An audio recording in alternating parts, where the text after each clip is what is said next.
अन्न व औषध प्रशासनाच्या सोलापूर कार्यालयाने गुटखा, पान मसाला आणि मावा यांसारख्या प्रतिबंधित अन्नपदार्थाविरोधात विशेष मोहीम राबवून धडक कारवाई केली। 25 ते 29 मे या कालावधीत करण्यात आलेल्या 6 कारवायांमध्ये 1,21,372 रुपयांचा प्रतिबंधित साठा जप्त करण्यात आलाय।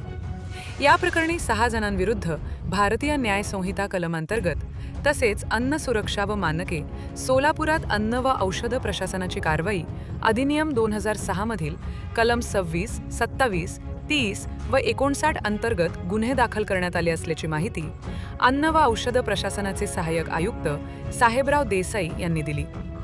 कारवाई दरम्यान सुमारे 50,000 रुपये किमतीचे एक वाहन जप्त करण्यात आले असून 5 आस्थापनांना सील ठोकण्यात आले आहे। आयुक्त तुकाराम मुंढे यांनी पदभार स्वीकारल्यानंतर पुणे विभागाचे सह आयुक्त भोगावडे यांच्या मार्गदर्शनाखाली सुरक्षा अधिकाऱ्यांनी गोपनीय माहितीच्या आधारे ही मोहीम राबवली।